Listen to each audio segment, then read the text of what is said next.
What up, Cavs Nation? I'm your host, Ethan Sands, and I'm back with another episode of the Wine and Gold Talk podcast. I am joined by Jimmy Watkins, the man himself, the man from out west, now residing in Cleveland and making a name for himself. Jimmy, we have one of the most anticipated games of the season coming to us tonight. Boston Celtics, TD Garden, Cleveland Cavaliers. Jimmy, how excited are you just overall to see how this game is going to pan out? And there's a lot of stipulations heading in that could weigh into how this game plays out itself. Yeah, man, I love a good slice of the playoffs in November. I love basketball games with stakes. I love tension. I love all that stuff. I love knowing going into a regular season game that both teams are going to be locked in. I'm so excited. This is I would like to we're going to talk a lot about what this could mean and what the Cavs, we're going to do a lot of big picture discussions today.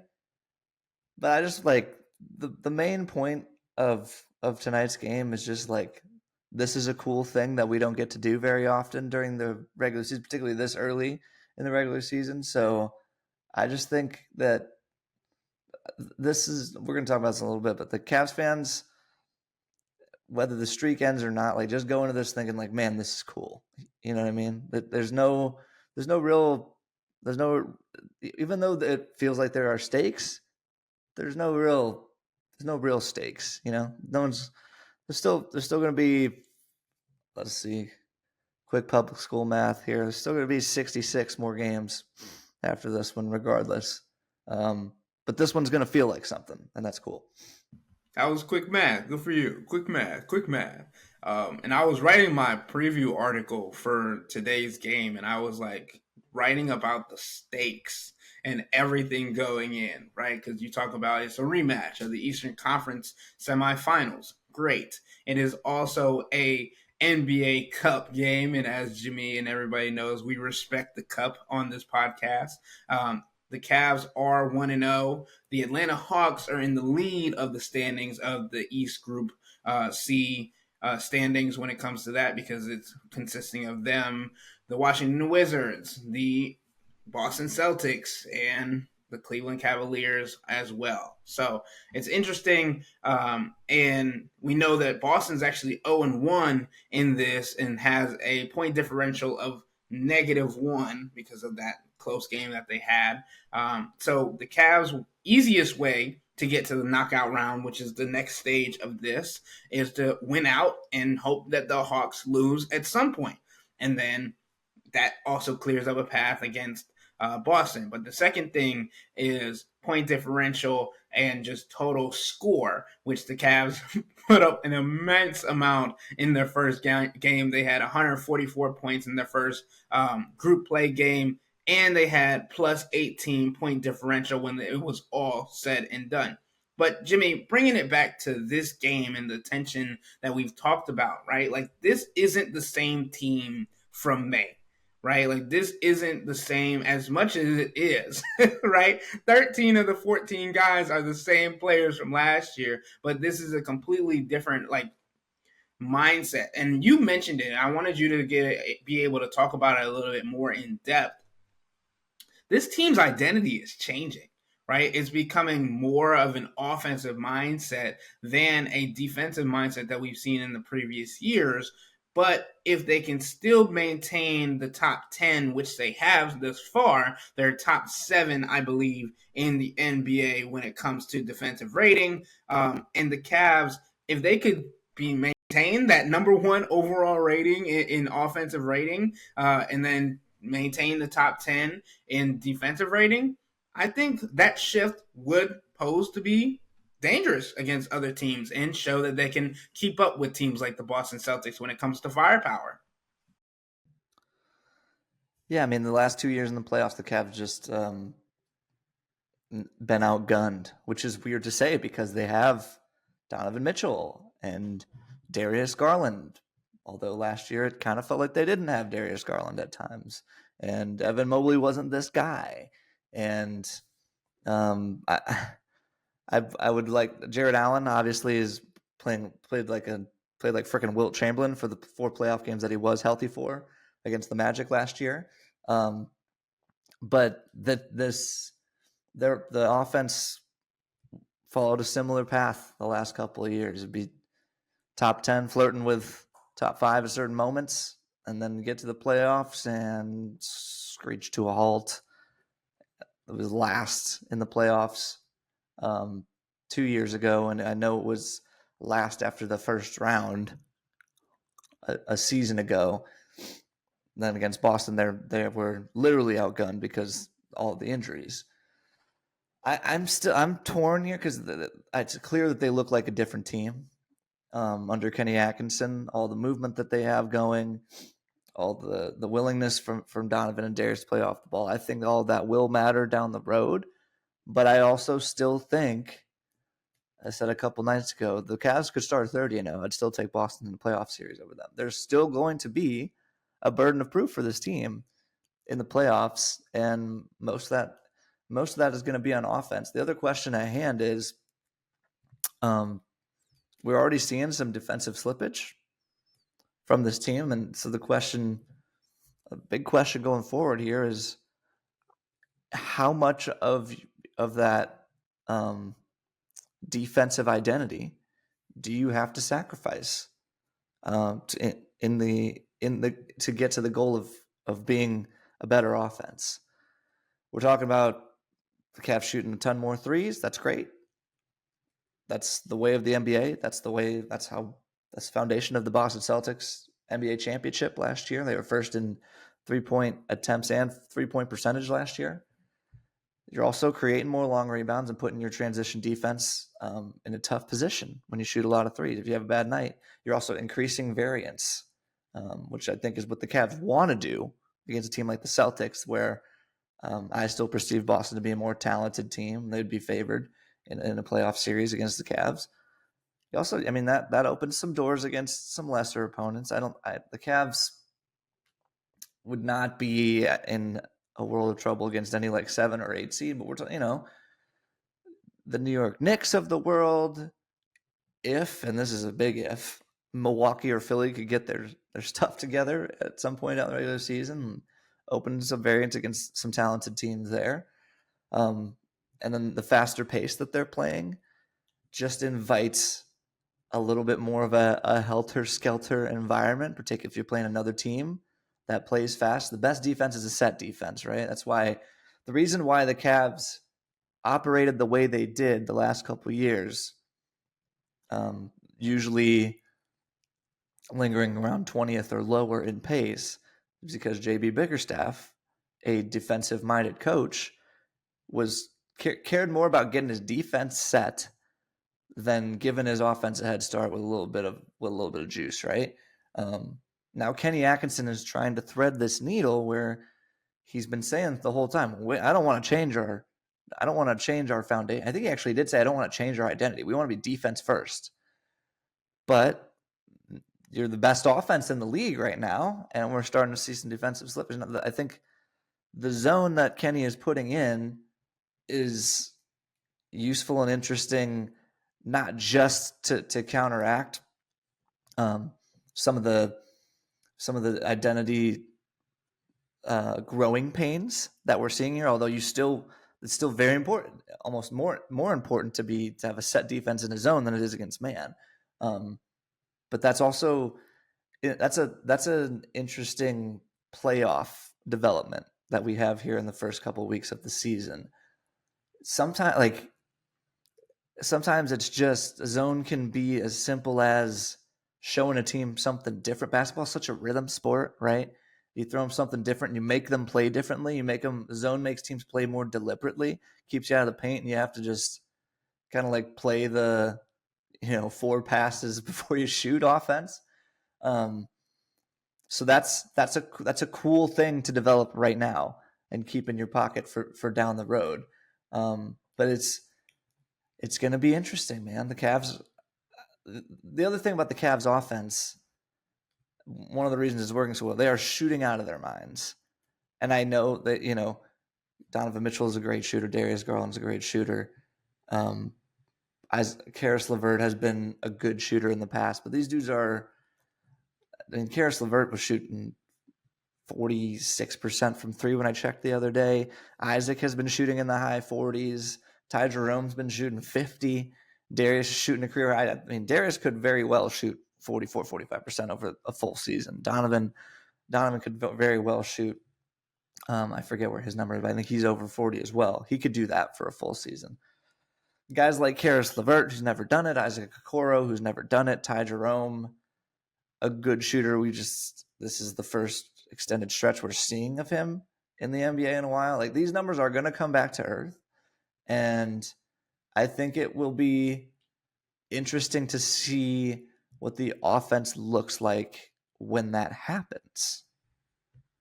Yeah, and it's also a point of like how do they come back down to earth? Like, does everybody at the same time get into a slump? Like, if that happens, the offense is completely different from what we've seen currently. And then going back to what you were talking about earlier, like, we knew coming in that Kenny Atkinson was a completely different minded coach than J.B. Bickerstaff. J.B. Bickerstaff is an old school coach who would love to talk to you about the old school days of the running or of the defensive Detroit Pistons, where it was like nothing allowed in the painted area. That's why and had him come back.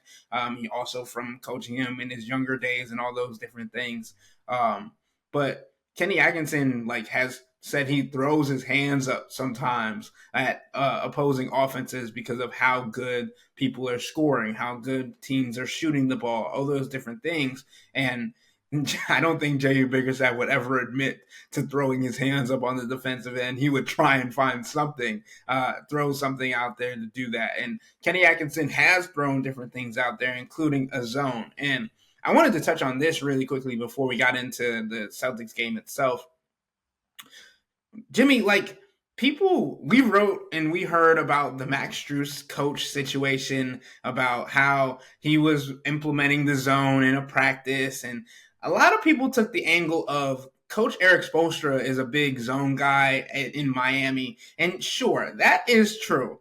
But Kenny Atkinson ran the third most zone in Brooklyn during his head coaching career there. So it wasn't like he was just oblivious to the zone or didn't like the zone or whatever. It's something that he's liked running, that he believes, those different things. For me, it was more so the fact that Kenny was allowing Max to still be engaged, still be involved, and feel valued, even though he can't be a part of the winning aspect on the floor because he's injured. He's going to be out for at least 2 more weeks. And Jimmy, I think that was the biggest takeaway that I had from that, more so than, oh, Max was implementing Eric Spoelstra's defense into the Cleveland Cavaliers. No, it was more like Kenny, because Darius Garland said it, Kenny allowed him to do that, right? Allowed him to step in and take over for a day. And that was more so what I took away from it, was how Kenny, again, plugging into his players and getting the best out of them, even if they're sidelined and injured, and making them feel like they are valued no matter how much or how little they can contribute to the on-court wins and losses. Yeah, I think it's two things can be true. I think it's Kenny, yes, like you said, Kenny ran a lot of zone in Brooklyn, although I would say that has as much to do with, trotting out people like D'Angelo Russell as point of attack defenders as it has to do with Kenny just being a defensive mastermind who likes to mix it up. But also Max, it's not that Max is teaching people how to play zone defense or installing the coach. It's just he ran a lot of it, right? He ran the Heat are the Heat kind of are the leaders of the leaders of this trend of bringing zone defense back to the NBA. So yeah, it makes sense for Max to be hands on in that situation and show guys where to go and be a resource in that regard. And that's a healthy culture if Kenny's letting guys do that. The interesting thing about the Cavs is that they've had an elite man-to-man defense over the last couple of years, in part because there's a zone element of funneling shots to where you want them to go. Leading guys to Evan and Jared at the rim and just making sure you stay home on your shooters on the outside. But the idea that they needed to go to a zone against Chicago and Charlotte, like the way they've been talking about it, I think Kenny said the zone saved us after Sunday's game against Charlotte. This is a regular season, so I'm not trying to put too much stock, but that's a little concerning to me. Because I said the reason that Kenny played a lot of zone in Brooklyn is because he had guys like D'Angelo Russell defend the top of the key, and those Brooklyn Nets rosters we talked about before, just an island of misfit toys situation over there. So he was just kind of scrap some stuff together and make it work. But I think it does raise an interesting conversation about like one of my initial questions about the Donovan Mitchell-Darius Garland fit was, what's your defensive ceiling if you're playing two small guards at the point of attack? And the Cavs, granted, on Sunday it was without Isaac Okoro and without Dean Wade, your two best perimeter defenders. But Kenny pretty much decided on Sunday that, well, we can't get a stop playing man-to-man right now. So we need to do something else. And I don't love that that's an early season development for the Cavs. I'm not going to be overly concerned about a team that has had, again, the number one ranked defense over the past 2 years at various points. But yeah, that's a red flag to me, a small red flag early in the season. Jimmy, I think it's funny that we've gotten this far into the podcast and we haven't talked about the 15-0 streak. I think that's a new record. And I think that's good on us for trying to get into different nuances of this game. But obviously, that's one of the bigger storylines going into this game against the Boston Celtics at TD Garden is the Cavs go in 15-0. And can they increase to 16-0 and become the sole possession holder of the second best start in NBA history? Obviously, the only other team that has a better start currently in NBA history is the 2015-2016 Golden State Warriors. But Jimmy, again, we talk about the implications of this game. This is just the fourth time a defending champion will face a team on a winning streak of this magnitude, 15-0. Obviously, there's 3 other teams in NBA history that have started like this, but here are the games, right? The Bulls versus the Rockets, January 30th, 1996. The Bulls were on a 15-game winning streak when they defeated the defending NBA champion Rockets 98-87 in Houston. The Lakers versus the Bucks, January 9th, 1972. The Lakers went on a record 33-game winning streak when they lost to the defending NBA champion Bucks 120-104 in Milwaukee. Then you have the Bucks versus the New York Knicks, November 27, 1970. The Bucks were on a 16-game winning streak when they lost to the defending NBA champion Knicks 103-94 in Milwaukee. So, there is one team on this list that has won against the defending NBA champions, right? The Cavs hope to become number 2 on this list tonight. But Jimmy, we talked about this a little bit before we started the podcast, and you mentioned it as we were getting into it. Could this be considered a win-win situation for Cavs fans? Because, sure, if you beat the Boston Celtics, you are automatically a playoff and championship contender without a shadow of a doubt. And all the doubters and Boston Celtics fans that have been on X or Twitter or whatever you want to call it, that have been still saying that this is a fluke, even 15 games in, would be silenced, right? But if not the Cavs themselves, because they don't make excuses, but they also understand what they are going to be lacking going into this game, or potentially lacking, right? Let's run through this list because it's a little bit of a lengthy NBA injury report to start the season. Obviously, we know Emoni Bates is out with a knee. Max Strus is also out with an ankle injury. Dean Wade joins them. The Celtics killer, termed that after his performance last year where he had 20 points in the fourth quarter, is out with an ankle sprain that he sustained in the Charlotte Hornets game. Isaac Okoro is also questionable with a left ankle injury that he sustained in the Charlotte Hornets game, joining Sam Merrill and Karis LeVert on the injury report. Karis LeVert with that achy left knee inflammation. Jimmy, with all these players, if horrible situation, right? Worst case situation scenario, if the Cavs are without all of these guys, the starting lineup could look Donovan Mitchell, Darius Garland, Ty Jerome, Evan Mobley, and Jared Allen, right? And sure, Ty Jerome has stepped up in big pieces and big ways to start the season, but then telling him to go guard Jaylen Brown or Jason Tatum, like that just feels rough. But could it be considered a win-win situation for Cavs fans being able to have a back burner like, oh, hey, we didn't have all of our guys again in this game? And it could be kind of a situation where you want the streak to end so that you don't have that lingering over their heads going forward as much as they say it's in the back of their minds now. Yeah, I think it'd be more the second part. Obviously, if you win, you win. That's awesome. That would be as much of a statement win as you could possibly get on November 19th of an NBA season. If they lose, it's more just like the pressure. It's like, really, that was fun, but man, that was a lot. Kenny said after the game on Sunday that he was starting to feel it on, in the fourth quarter of that Hornets game. He was like a little bit more tension on the bench, a little bit more in the arena, right?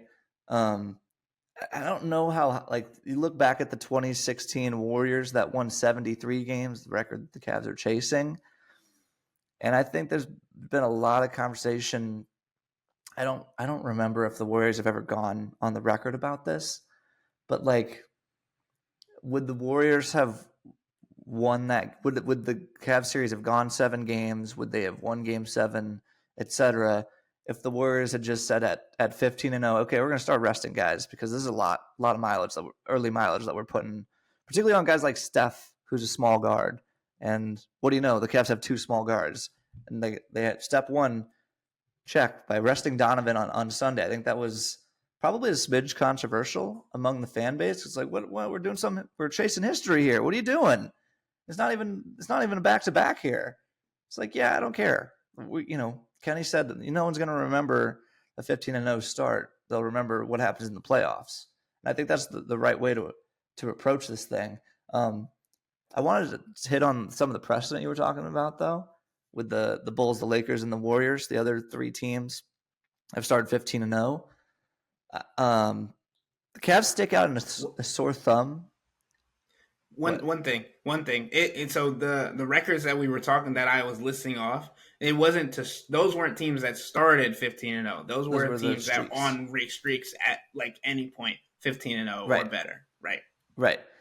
But the way that the Cavs stick out in that regard is those other teams had already been there, done that in the playoffs to a certain extent. I believe the Lakers, that was the one and only title that they ended up winning with Jerry West that year.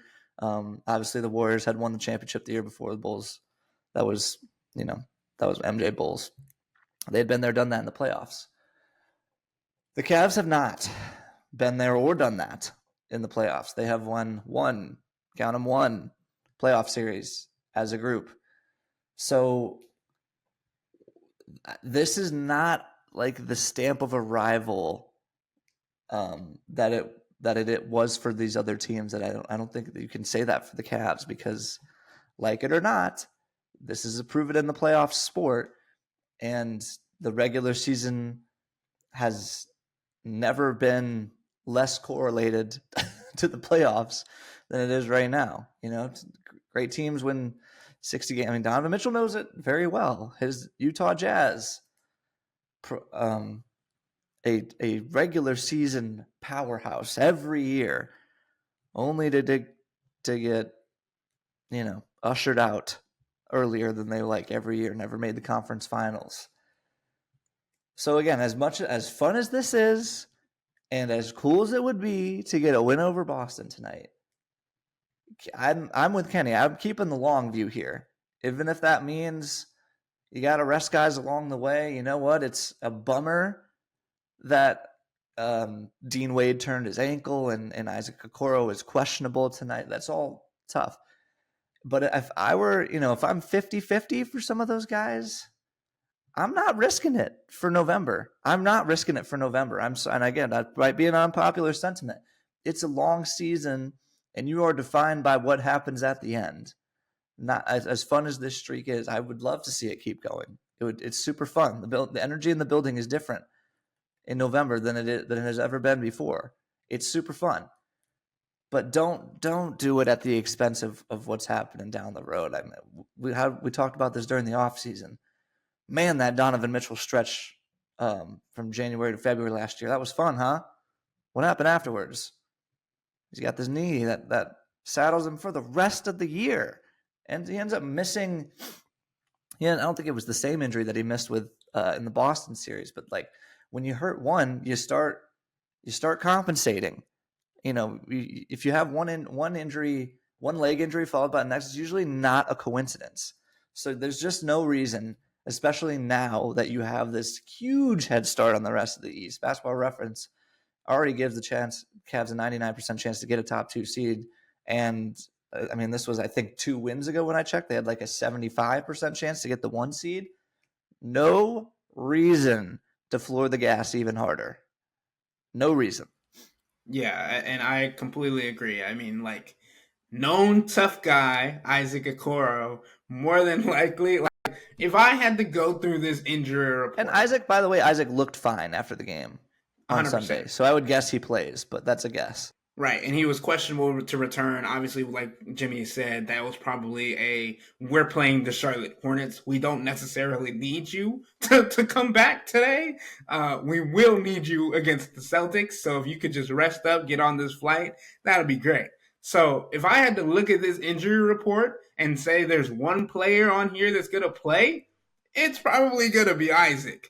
And then you talk about what you were saying, Jimmy, and this is just a game, a team that has so much hype around it that I think there is a sentiment around fans saying like, oh, this is getting to be a lot. Like they are feeling the pressure. I couldn't imagine being on the court or coaching this team when going through this stretch and feeling the weight of all those different things. And obviously, you've mentioned it. They want to go game by game. That's what they preach. That's what Donovan Mitchell has preached in almost every post-game interview.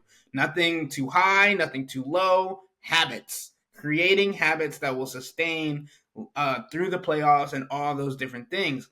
And that's also looking at the Eastern Conference, right? Because you mentioned it, Jimmy. What Basketball Reference says is true. That's also because the teams that you thought were going to be contending with you this season, some of them are playing poorly.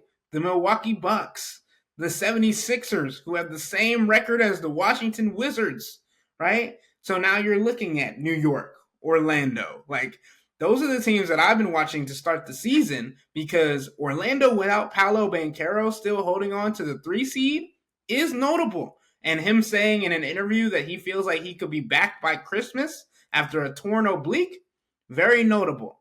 And you mentioned Donovan Mitchell's injury because he was out with a calf injury that they were worried could turn into an Achilles at the end of the season. After dealing with the knee injury that felt like he was dealing with that after the All-Star break for the entire season, being hammered out there every single game like Tom Thibodeau does with the New York Knicks. That was the craziest thing because, like I said, I've been watching these teams trying to figure out where this Eastern Conference is going to shake out. And everybody's talking about, oh my God, Jalen Brunson didn't play in the fourth quarter. Wow. He still played 30 minutes against a team that they beat by nearly 30 points. So you're telling That's me, Donovan Mitchell's season average, by the way. right? 30 Like, minutes. and you did it in 3 quarters, dude. And there were players on that team that played more than 30 in the starting unit, and that's the what the Cavs are trying to do, what Kenny Atkinson is trying to avoid, is getting their minutes up too high, allocating minutes, and obviously that's going to be a lot harder tonight with all the injuries that they're dealing with. But Jimmy, going in, what is the main thing that you're going to be looking for this Cavs team to come out with a win, or try and see how they match up with Boston, especially with everything that they're dealing with? Yeah, real quick, Tim Thibodeau must be stopped. I've done my advertisement before. If anyone wants to make a mesothelioma style commercial, if you or your knee ligaments have been hurt by playing heavy minutes under Tom Thibodeau's watch, you may be entitled to compensation. That being said, I'm anticipating something of a 3-point shooting contest tonight. The Celtics are built to shoot threes. They are probably going to shoot a lot of the shots that they want tonight. If Dean Wade is out, particularly if Dean Wade and Isaac Okoro are out. So I think it's going to be a tough night. Look, you still got Jared Allen, you still got Evan Mobley. You can protect the rim that way. That's important. But when one of those guys is on the court, I think it's going to be tough sledding at times for the Cavs, and the Celtics are built to have 5 shooters on the court at all times. So they're just really hard to defend in general, and it's going to be even harder tonight for the Cavs. So the formula for success is keep shooting a bunch of threes, keep making them. I expect a very high-scoring game if it's close. I do think unfortunately, I do think there's a chance that Boston blows them out because of all the weight that the Cavs are carrying, the injuries are be tough, and at some point, the 3-point fairy is going to run out of magic. The Cavs, I think, are a good shooting team. They are not this level of shooting team. The Celtics are a great shooting. But I guess that could swing the other way. If the Celtics don't make their threes either, the Cavs could run them out of the building. That's very possible. But like I said at the top, I think the most important takeaway here for Cavs fans is this moment would not have existed otherwise without the start that the Cavs are on, right? Cavs Celtics, particularly after the Celtics eliminated the Cavs in the playoffs last year, always going to have a little zest to it for fans. But the Celtics are going to take the Cavs very seriously tonight, and you're going to see some real intense basketball tonight in November. And that's a cool thing. And it's not just because it's the Cup, which we respect, but it's going to be this is the culmination. Tonight is, every game is like this, but when you get a game like this on the schedule, so the thing about the Cavs, I think they've only played 3 or 4 teams with a winning record to this point, which is not at all intended to devalue what they've done. They've played a very intense schedule in terms of I think it was 15 games in 22 days or something like that. It's just that there haven't been a ton of marquee matchups. The Cavs were the marquee matchup. The Hornets are getting up for the Cavs. The Bulls are getting up for the Cavs. Celtics are a team to get up for in and of themselves. So I think just enjoy this. This is you earn this game by starting the season the way you have, and I think it'll be fun because there will be a lot of off. It's gonna be fat. It's gonna I'm gonna need some water just watching this game. There's gonna be a lot of up and down and firing threes and running around. So I don't have a ton of expert analysis for you other than I think Kenny will throw a lot more zone to try and throw Boston off rhythm a little bit. And I think the Cavs have to make a lot of threes. And you mentioned the win-loss record of opponents, and that kind of goes back to what I was talking about earlier. It doesn't help you that the Milwaukee Bucks and the 76ers, who were supposed to be marquee matchups, are playing not good. So that also devalues the schedule a little bit. But nonetheless, my eyes will be on Darius Garland tonight, again, trying to see how he reacts to the pressure that Derek White and Drew Holiday put on the guards. Because we talked a lot about the offense. The Boston Celtics are good at defense too, right? This is a team that is top 10 still in defensive rating. They're number 9, and the Cavs are number 7. So it'll also come down to how they're able to react, because I don't know if they've played a defense this good throughout, because you have wings that can switch, you have guys that can pursue, all those different things. And I think if the Cavs and Darius Garland specifically, because of not only what happened in the playoffs last season, but also it's still a little traumatic to go back to a place where you broke your face, and that kind of derailed your entire season. Obviously, the player that he broke his face on is not playing. Kristaps Porzingis is still out. But I still think Darius is a player to watch because of not only his scoring, but his facilitation, and seeing how much that strength that he put on this summer will be valued in this contest, how that will translate itself to whether he's getting downhill or just putting people on defensive things when it comes to him playing defense as well, being stronger against bigger guys like Drew Holiday and Derek White, who are known as extremely strong guards in the NBA. But so that's where my eyes are at. And then the other player is obviously Evan Mobley, because he might have to be on the perimeter to guard Jason Tatum if they decide to go. I like that. If they decide to go man to man, I think it's going to be extremely fun, and he's going to have to protect the rim. And this is against the team that he kind of had his awakening against in the Eastern Conference semifinals. Great place to do that, by the way. But I think it's going to be a great matchup. I think Evan Mobley and Darius Garland are the players to watch going in, and seeing how Evan Mobley can match up with Jason Tatum. Can I just see, Darius Garland, one more thing on that? I'm glad you brought that point up, because this is a fun, again, not the playoffs, can't take away too much, but watching, whether it's Derek White, Drew Holiday, watching Darius go against those guys, and now that he's back to peak Darius, is really interesting, because we've seen the last couple of years, Donovan needs a legit playoff running mate, and the questions were pretty loud last summer about whether Darius can be that guy.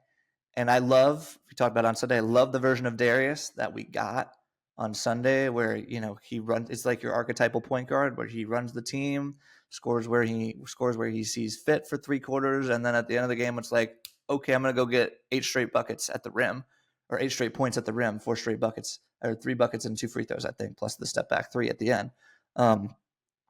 That's great. But like in a playoff series against Boston, particularly on the road, like you can't count on Karis LeVert on the road. You can't count on Dean Wade to make a bunch of threes on the road. You can't it's one of the oldest cliches in basketball, and it's a cliche for a reason. Road players are better at home, or role players are better at home. When you go on the road, your studs got to lead you. And we need, it would be very encouraging to see Darius hang 30 plus efficiently tonight against Boston. Hey, feel free, 40, go for it. Whatever you got in the tank, show it to me. I think that's an interesting storyline to watch as well. How Darius maneuvers now that he's healthy, now that he's got his swagger back, all that stuff. Yeah, and last thing I wanted to point out, you talk about him orchestrating the offense and doing, going and getting a bucket when he needs to, but also getting off the ball and having 12 assists, I think it was. So that reminded me of Donovan Mitchell and how he's operated this season. So having 2 of them, that's really nice. That's a dynamic duo, if I've ever said it. But with that being said, that'll wrap up today's episode of the Wine and Gold Talk podcast. But remember to become a Cavs Insider and interact with Chris, me, and Jimmy by subscribing to Subtext. Sign up for a 14-day free trial or visit cleveland.com/Cavs and click on the blue bar at the top of the page. If you don't like it, that's fine. All you have to do is text the word STOP. It's easy, but we can tell you that the people who signed up stick around, because this is the best way to get insider coverage on the Cavs from me, Chris, and Jimmy. This isn't just our podcast, it's your podcast. And the only way to have your voice heard is through Subtext. Y'all be safe. We out.